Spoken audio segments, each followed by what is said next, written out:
नमस्कार साथियों, मेरा नाम कमलेश शर्मा है। मैं भारतीय रेलवे के अंदर एक अधिकारी हूं और इस समय लाडो सराय चिल्ड्रन पार्क जो दिल्ली में स्थित है इसके अंदर हूं। आज मैं आपके दिमाग की बत्ती जलाने आया हूं। जी हाँ, दिमाग की बत्ती जलाने का क्या मतलब है युवाओं? दिमाग की बत्ती जलाने का मतलब ये है कि समाज में देखो उन्नति के और आगे बढ़ने के अवसर तो बहुत सारे हैं, लेकिन फिर भी आप जो है छोटी मोटी नौकरी के पीछे ही परेशान हो। मैं देख रहे बच्चे 18 घंटे 16 घंटे जो है वो नौकरी के लिए तैयारी कर रहे हैं और उनको सैटरडे संडे भी नहीं मिल पा रहा है और वो ऐसी नौकरी की तैयारी कर रहे हैं कि जिसकी मिलने की संभावना बहुत ही कम है। आप आंकड़ों को उठा करके देखिए, अच्छी नौकरियां सोसाइटी के अंदर बहुत कम है। जब नौकरियां है ही नहीं तो आपको मिलेंगी कहाँ से?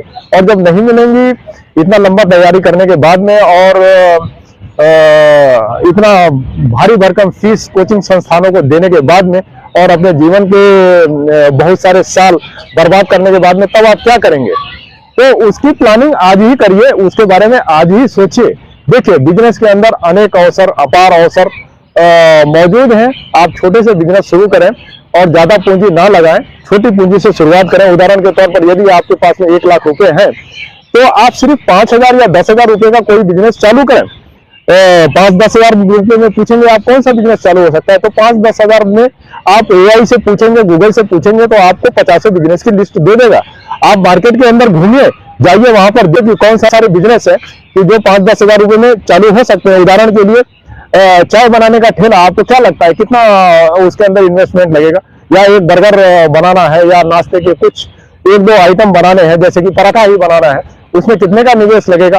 ये सारे बिजनेस ऐसे हैं कि जो बहुत कम पूंजी में चालू हो सकते हैं। फार्मिंग की एक्टिविटी, उदाहरण के तौर पर जैसे बकरी पालन है, अगर हम 2 बकरी लाए और उन्हें पालन करें तो वो 10,000 के अंदर ही चालू हो जाएंगी जो है। और हर 6 महीने पर एक मादा बकरी 2 बच्चे को जन्म देती है, तो बहुत तेजी के साथ में ग्रो करेंगी और मटन का रेट भी कभी मार्केट में गिरते हुए आपने देखा नहीं होगा। इसकी डिमांड बहुत ज्यादा है, तो जिस चीज की डिमांड ज्यादा है आप वो चीज सोसाइटी को सप्लाई करेंगे तो सोसाइटी रिटर्न के बदले में आपको पैसे देगी।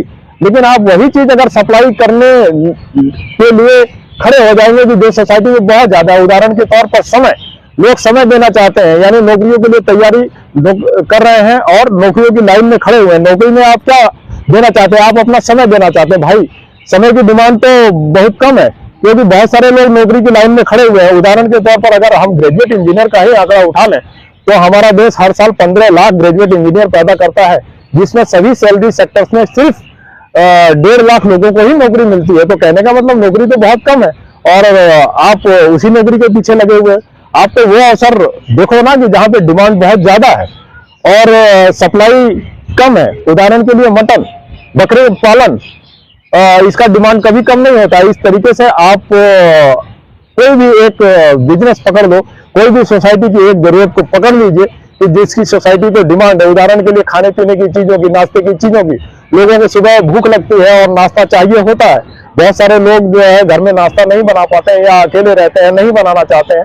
आप उनके लिए कोई ठेला लगाइए जहां पर आप अच्छी क्वालिटी का नाश्ता उन्हें प्रोवाइड करिए, तो वो उसके बदले में आपको पैसे देंगे। आप अच्छी क्वालिटी की चाय बनाइए, लोग चाय को पियेंगे, आपको पैसे देंगे। आप अच्छी क्वालिटी की कॉफी बनाइए, आप अच्छी क्वालिटी की लस्सी बनाइए, आप अच्छी क्वालिटी की चाट बनाइए, आप अच्छी क्वालिटी की कोई और खाने पीने की चीज बनाइए जो आपके एरिया में नहीं बनती हो, तो आप देखेंगे वहां पे लोगों की भीड़ लगने लग जाएगी। आप बिजनेस के अवसरों को मार्केट में देखिए, ढूंढिए।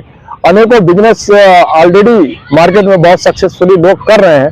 जब भी आप मार्केट में निकलते हैं तो आप एक बिजनेसमैन के नजरिए से उनको देखिए और उसमें छुपे अवसरों को पहचानिए और उसमें से कोई भी धंधा जो आपको सूट करता है कम पूंजी से शुरू करिए।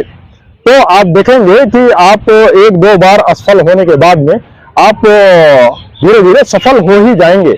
और शुरू में अगर आप पूंजी को कम रखते हैं, जो कि बहुत जरूरी है, जो आप निवेश करेंगे बिजनेस के अंदर, तो आपका जोखिम भी बहुत सीमित रहेगा और आपको बार बार कोशिश करने का मौका मिलेगा। और हर गलती से, हर फेलियर से आप कुछ सीखेंगे, क्योंकि कहा जाता है कि failures are pillars for the success. तो कुछ बार आप असफल होने के बाद धीरे धीरे सफल हो ही जाएंगे। और कोशिश करें कि जो भी धंधा, बिजनेस या फार्मिंग एक्टिविटी आप करना चाहते हैं उसकी आप पहले से ट्रेनिंग ले लें। जो कि आसानी से गवर्नमेंट आजकल उपलब्ध करा देती है, तो आपकी सफलता काफी आसान हो जाएगी। धन्यवाद।